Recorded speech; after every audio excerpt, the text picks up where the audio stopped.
Boa tarde. Parece o grupo de WhatsApp da minha família. Tudo bem?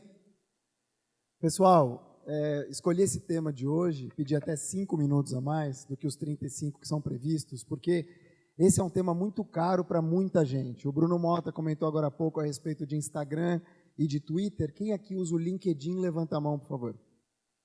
Ótimo. É uma rede que eu uso bastante, então os haters, eles estão capilarizados, estão extensos por todas as redes. E a ideia de hoje, então, é conversar um pouco com vocês a respeito desse mundo entre lovers e haters. Eu começo essa história, aqui no Brasil e em alguns outros países também, é muito comum a gente ter briga de galo, rinha, como falam em algumas cidades.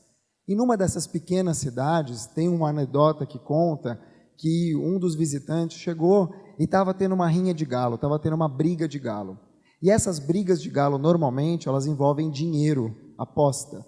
Quando ele percebeu que ele poderia, naquele momento, apostar dinheiro e ganhar, ele fez o que todo mundo faz, ele pergunta. Então, tinha um senhor que estava acompanhando todas as brigas de galo, e ele falou, poxa, moço, eu tenho R$200. Se eu apostasse aqui, quanto você acha que eu ganharia? Aí o rapaz falou assim para ele, uns 1.000, né? Ele falou, 1.000, 200, vou pensar. E qual galo que você me indicaria? Ele falou, olha, estou pensando. Ele falou, qual que é o galo bom? Não, o galo bom é o preto. É o preto, tem o preto e o vermelho. Não, o galo bom é o preto. Se eu apostar 200, eu ganho quanto? 1.000. Apostou 200. O galo preto entrou e aí entrou o vermelho. E o galo preto apanhou. Tomou uma surra. Ficou estrupiado, voltou de muleta. E o galo vermelho nada, nenhum arranhão. Aí ele virou para o moço e falou, moço, poxa, eu te pedi aqui, dei R$200, você falou que o galo bom era o preto e o vermelho. Ele falou, o vermelho é o ruim, é o malvado. Então, comunicação não é o que a gente fala, comunicação é o que o outro entende. E nesse mundo de comunicação, especialmente em relação à rede social, a gente sofre de falta de amor, de solidariedade e também de interpretação de texto. A interpretação de texto, ou a falta de interpretação de texto, ela alimenta dois tipos típicos no Brasil, mas também no mundo, o hater e o troll. E existe uma diferença, eu fui analisar um pouco mais, estudar um pouco mais, e para entender qual que é essa diferença entre hater, troll, e todos nós aqui, a gente está sujeito, não é porque você tem mais ou menos seguidores, você pode ter 5 seguidores, 3 haters, aí você está premiado, mas acontece. E o hater, ele tem realmente um poder sobre a gente de desestabilizar, de desanimar, de colocar para baixo. E eu vou explicar um pouco o porquê. Todo mundo aqui, como eu falei, está sujeito a passar por isso de dia, de noite, não tem horário. Às vezes você acorda lá com uma postagem fofa que você fez à noite e você está sendo detonado com boas ações ou tentando ter uma boa ação. Vou contar um pouco a diferença que estudando eu analisei a respeito do hater. Então, quais são as características de uma pessoa hater ou um odiador profissional? A primeira coisa, ele tem um discurso de ódio. Discurso de ódio é uma palavra relativamente nova, mas ele vem carregado, muitas vezes, de preconceitos, de preconceitos, de falta de conceito. O discurso de ódio, ele pode ser misoginia, ele pode ser transfobia, ele pode ser racismo, ele vem carregado de crime, muitas vezes, ou pode não ser crime, pode ser só uma maldade, mas ele tem ódio no discurso. O hater tem vontade de aparecer. Muitas vezes ele te cutuca ali, porque ele está sozinho, ele precisa de algum palco. E interagir com você, tenha você 1, 2, 10 ou 1.000 seguidores, através do ódio, dá palco para ele.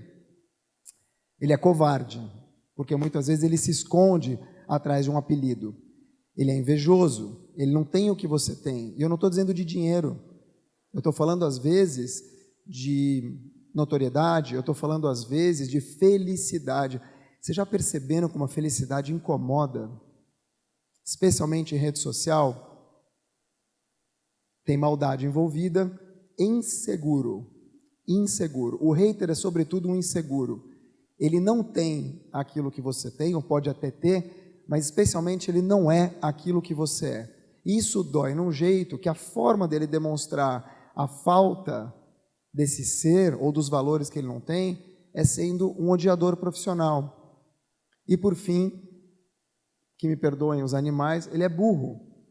O hater é, acima de tudo, burro, porque ele passa recibos o dia inteiro de coisas que ele não poderia passar, porque rede social é vida pública, e ele acaba perdendo oportunidades por isso, e daqui a pouco a gente vai entender o quê. E aí a gente tem o troll. O que caracteriza um troll? O troll é uma palavra muito usada pela juventude, eu tenho 46 anos, vou fazer 46, mas eu sei que é uma palavra muito usada pela molecada. E o troll, na verdade, ele é o zoeiro, ele é o brincalhão, ele é irônico. O troll, ele também tem vontade ali de desestabilizar, mas é diferente, ele não te puxa para baixo com ódio. Ele faz uma zoeira, ele pega um assunto que às vezes é sensível. Vamos pegar esse caso do Neymar, por exemplo, que é super sensível, envolve uma denúncia de estupro, é grave, mas tem gente que faz zoeira com isso. E não para desestabilizar, ou para atacar, ou para criticar, porque na cabeça dele é uma brincadeira. Ele erra, também erra. Às vezes você pega na veia, mas é diferente do que o hater. E ele é ignorante, mas o ignorante aqui não é um ignorante pejorativo. Muitas vezes ele brinca, de novo, com temas que são sensíveis, mas que naquele momento ele pode prejudicar alguém, ou ele pode aprofundar uma coisa ruim, ou ele pode pegar na veia de alguém que não merecia, em nome da zoeira. Quais são as motivações para que isso aconteça? O que leva uma pessoa a ser hater? De novo, eu não fui aqui, eu não sou professor, eu não tenho nenhuma base acadêmica, foi com base no que eu li, que eu pesquisei, mas sobretudo do que eu vivo. Eu observo muito, eu estou nesse, exposto por conta das redes sociais, como todos vocês aqui, e eu observo muito. E o meu trabalho analítico é como ser humano. Embora eu não seja psicólogo, eu sou gentólogo. Vocês sabem qual a diferença entre gentólogo e coisólogo? Sabem? O gentólogo, ele te encontra e fala assim, e aí, como você está? O coisólogo fala assim, e aí, como é que estão as coisas? Então, a minha preocupação é com gente. E gente, você tem um estudo de uma vida inteira. Basta você gostar e querer. A motivação para hater, e aí um pouco do troll, mas vamos falar mais de hater, que é a parte que mais pega, ela é difusa, embora ela encontre alguns campos, e uns deles estão aqui. Falar de política suscita o ódio, especialmente num Brasil dividido, como a gente tem tido, no mundo inteiro, tá? Mas no Brasil também. E falar de artistas, quantos artistas não sofrem ataques haters pelo cabelo, pela roupa, pelo tipo de música, por quem está namorando ou deixou de namorar? O hater precisa de uma oportunidade, ele é alimentado pelo ódio e pelo palco. Não esse, tá? Sucesso, como o sucesso incomoda? Como o sucesso incomoda? E eu digo sucesso, de novo, não estou falando de dinheiro, porque às vezes uma pessoa que só tem dinheiro é uma pessoa miserável. Ou uma pessoa que é muito letrada pode ser um idiota com diploma. Então, inteligência não é cultura, a gente está falando de outras histórias. A gente está falando de felicidade que incomoda. Cotas. A pessoa não é negra, mas ela se sente no direito de falar em nome do negro. Ela não é LGBT, mas ela está lá para criticar. Ela não tem deficiência, mas ela está muito por dentro do que uma pessoa com deficiência vive. Então, ela vai lá e critica em nome de todos, sem lugar de fala. Haters adoram abraçar uma causa que não é deles, principalmente para criticar. Maus tratos, claro, de animais, de crianças em geral, mas aí em vez de ponderar, tentar saber o que aconteceu, existe um modo mais agressivo de agir e de entrar com essa história. E que muitas vezes fica mais odioso do que a pessoa que cometeu maus tratos. Gravidez, cesárea. Você quer arrumar uma briga, você fala de cesárea. Você quer arrumar uma treta, você entra para falar de gravidez.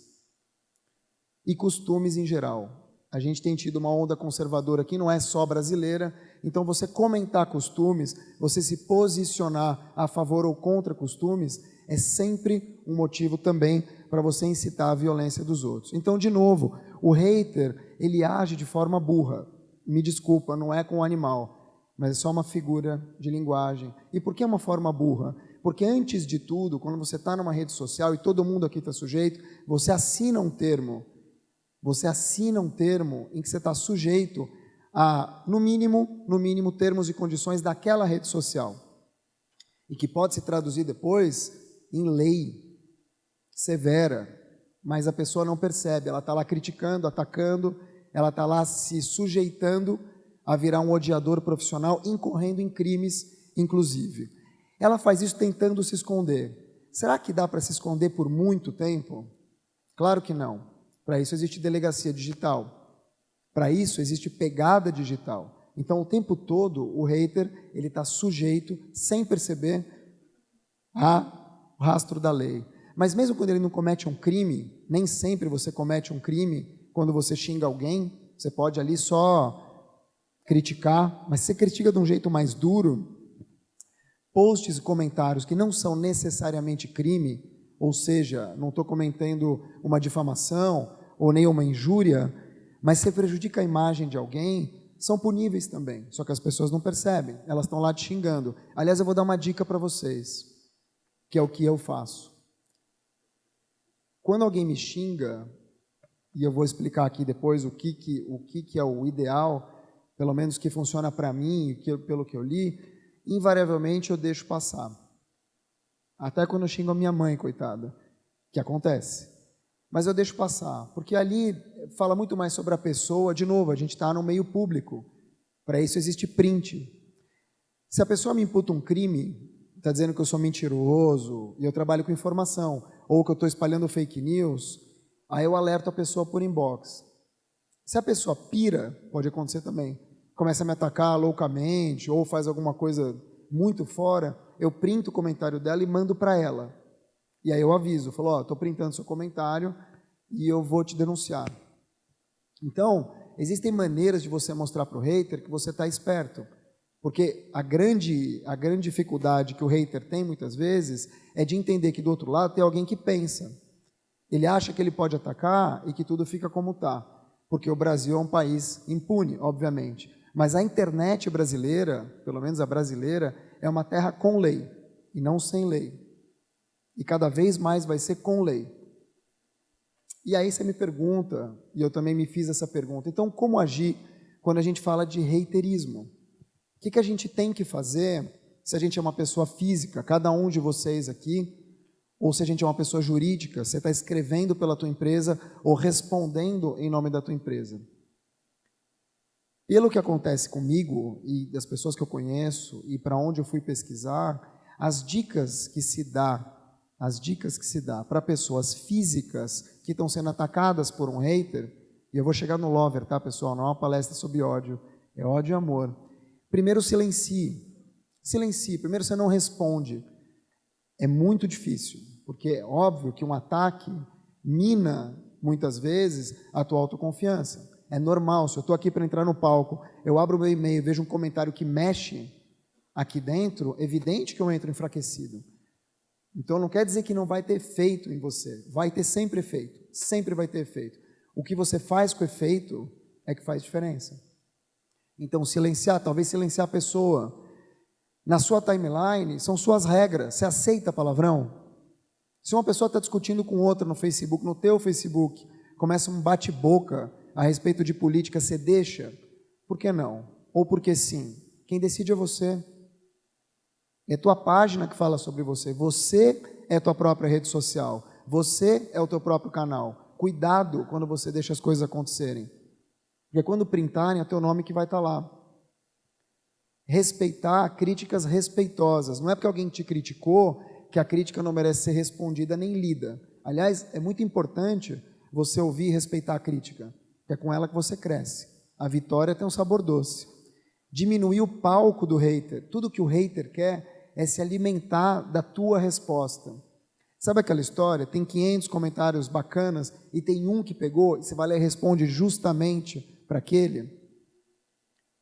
De cada 100 comentários, 2 ou 3 são de ódio, normalmente, a menos que você seja alguém polêmico. Por que você vai escolher 3 em vez de 97? É uma decisão tua. Você pode descartar o comentário ou você pode bloquear a pessoa. E bloquear é libertador, é ótimo. Marca ou negócio. Se eu sou uma marca, eu sou um negócio, como é que eu devo agir? Eu tenho uma agência e na minha agência a gente trabalha muito perfil de rede social. E a gente fica se perguntando o que fazer, o que não fazer, porque rede social, pessoal, quem aqui teve Orkut? Levanta a mão, por favor. Ótimo. Fora aqueles que estão mentindo, né? Mas tudo bem. Todo mundo aqui já teve uma rede social, ou tem pelo menos uma rede social, imagino que praticamente todos aqui. Mas a gente também está aprendendo. A gente está aprendendo o tempo todo. Daqui a 10 anos as redes vão ser diferentes. Quando era Orkut, era tipo Big Brother 1, super inocente. Tudo muda. A gente faz dinheiro com rede social, que era uma coisa aparentemente impossível alguns anos atrás. O que você faz quando você é atacado e você está num perfil de marca? A primeira coisa que você tem que fazer é nunca silenciar. Nunca.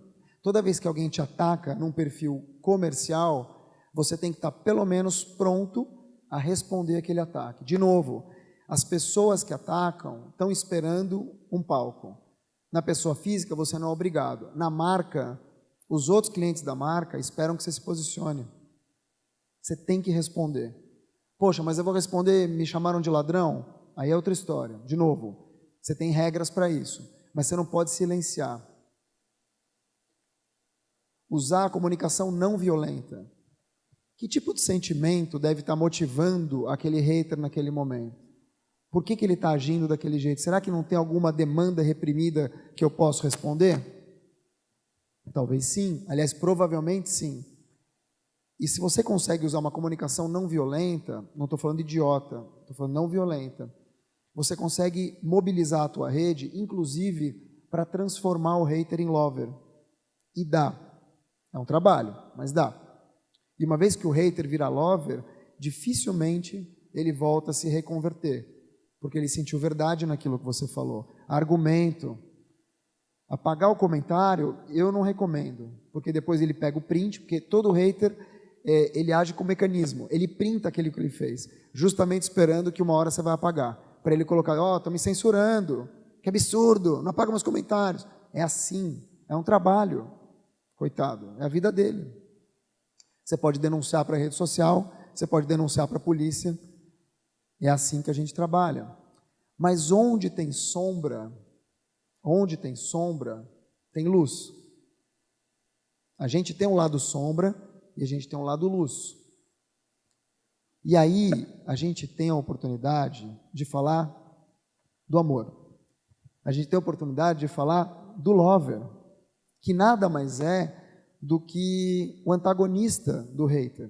O lover, ele tem um amor no DNA, ele printa o dedo no coração da marca, ele é o advogado. O lover, ele é o admirador, ele é um devoto. Ele é um lover, ele vai além do que um usuário comum. Ele briga por você, ele te defende, ele leva o teu nome para fora da rede social, ele fura bolhas com o teu nome. Sabe aquela história quando a gente está aqui, por exemplo, você sai e você fala bem de alguém de graça? É isso. É quando falam bem de você de graça. Você não precisa pedir, se você é uma marca, ou uma personalidade, ou alguém, qualquer pessoa, pedir para falarem bem de você. Você vai ter os seus advogados de marca. Também é um trabalho. É um trabalho. As marcas trabalham isso propositalmente e colhem resultados com isso.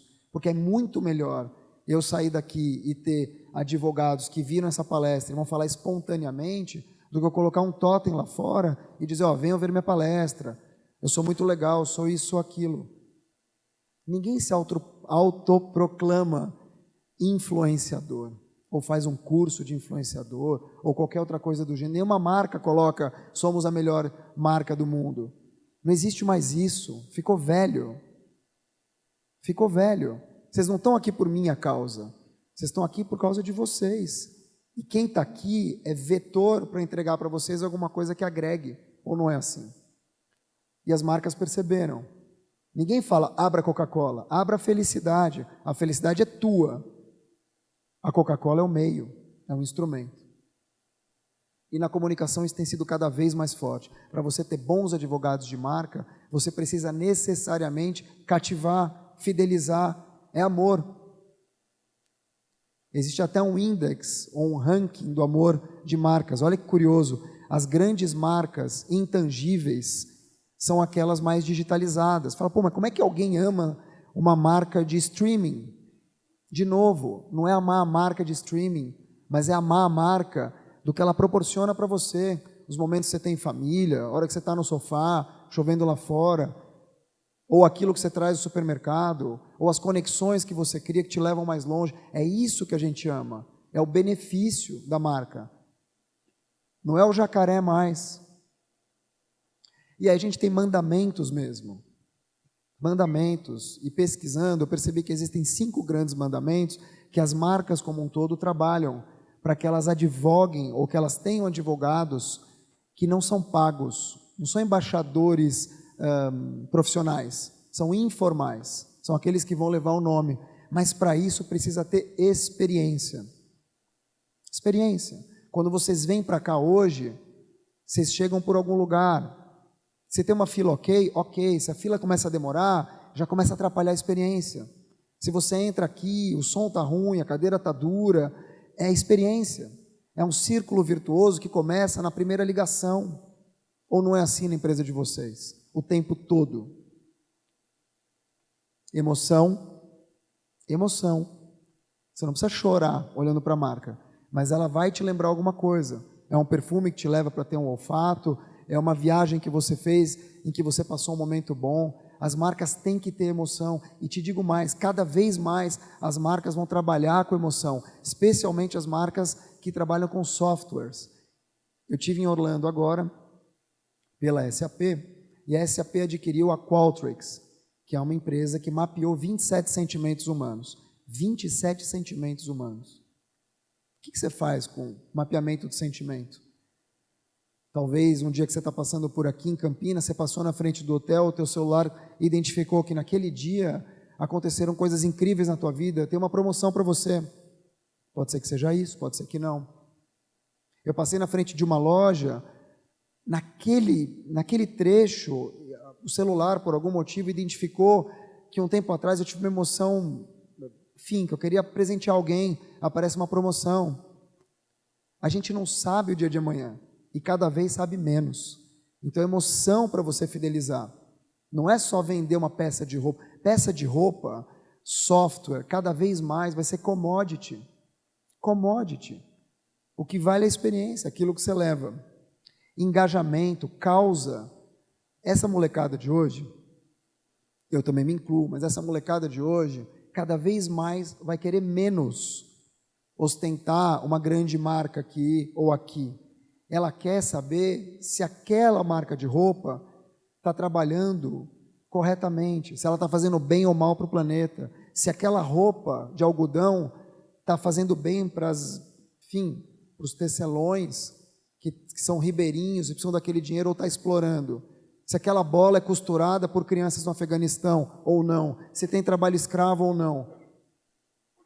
É causa, vai muito além do que a commodity, que é a roupa, saúde, que é roupa, saúde, que é roupa, que é, enfim, qualquer experiência que a gente tem, até a operação, quando você vai no médico, quantos médicos operam direito? Daqui a pouco é um robô que opera.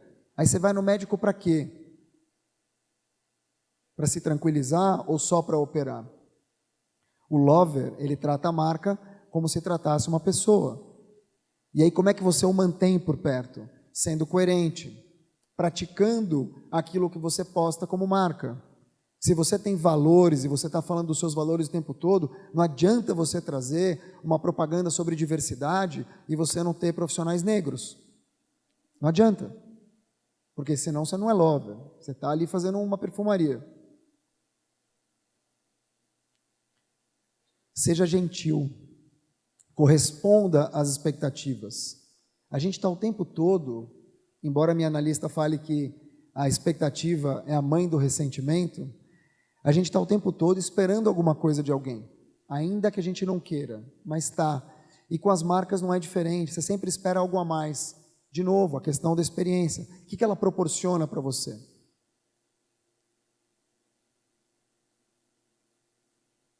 A gente está muito próximo do amor e do ódio. O hater de hoje pode ser o lover de amanhã. Se você tem isso em mente, se você trabalha com uma marca, ou se você trabalha com pessoas, você tem por obrigação o tempo todo, se especializar em pessoas. As empresas são compostas por CPFs, não por CNPJs. Ou não é assim, né, de vocês? Quando a gente cria alguma coisa, quando a gente cria um software, quando a gente cria um produto, a gente cria para pessoas. Ou não é assim na empresa de vocês? Mas, invariavelmente, a gente se esquece. E quando a gente se esquece, a gente perde a mão. Queria agradecer, então, a presença de todos vocês. Aqui estão as minhas redes sociais. Muito obrigado.